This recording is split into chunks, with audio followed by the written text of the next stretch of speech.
We also decided very early on, we are not making an HD version of the art style of the original. That's not our goal.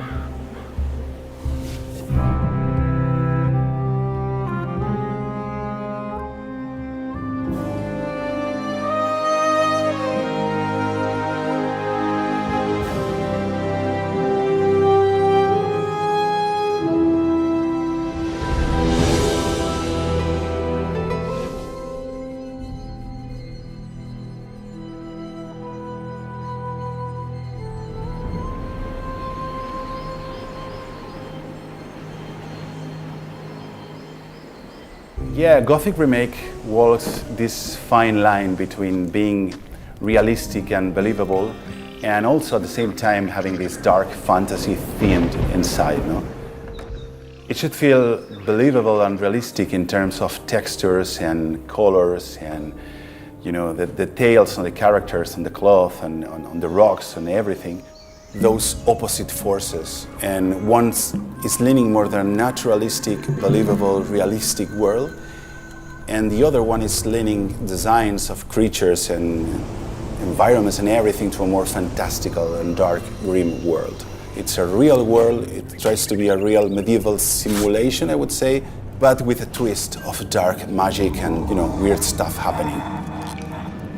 We looked at it from the perspective of the full spectrum of Gothic games done by Piranha Bytes, because these are the canon Gothic games, and these are the ones we need to look at. And I also feel like these are the ones that the fan base liked the most. Like if you look at like a scavenger in Gothic 3, he looks very different than in Gothic 1. In an ideal world, we create an art style that is kind of like not just for one game, but for an entire new series within like the Gothic franchise. So we had like the classic Gothic games.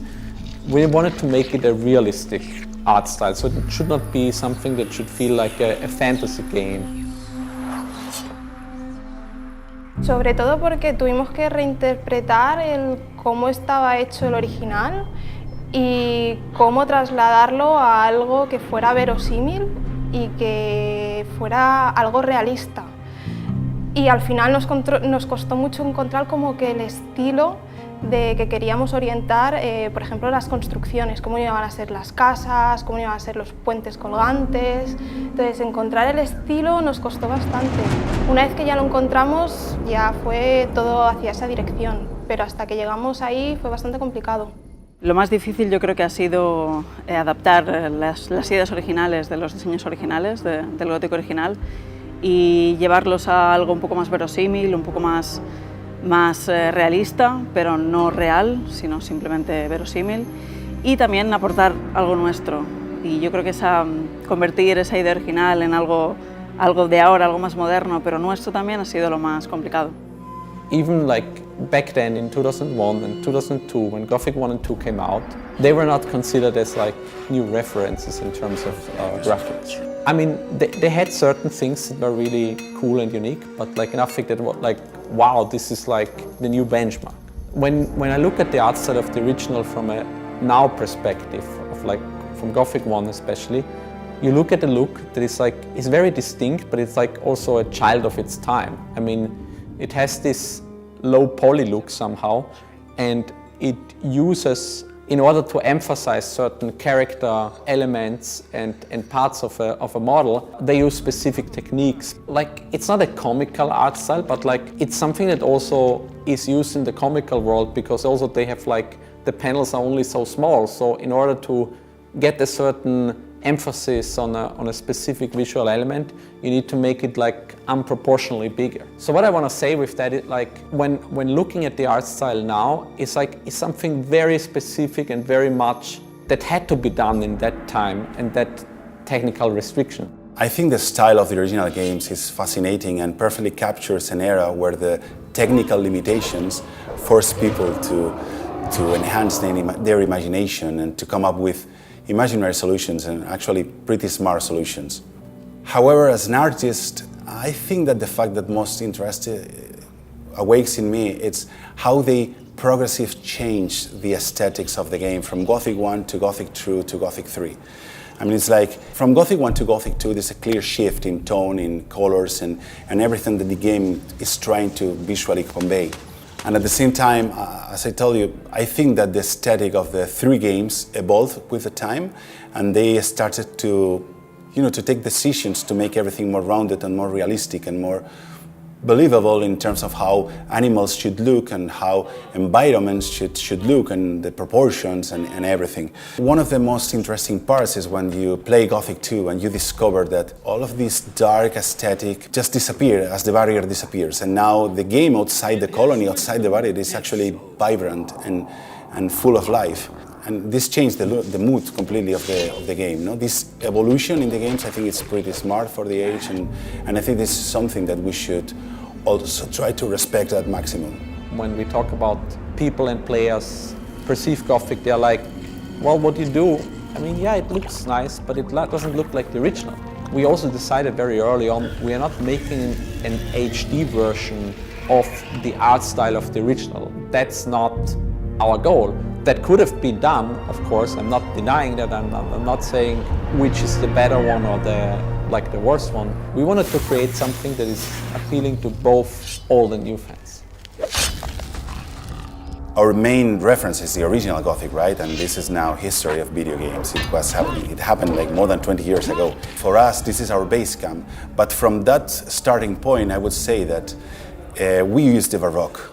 The approach of light, color, the darkness, the aesthetic of the Baroque in all of its stages and all of its eras.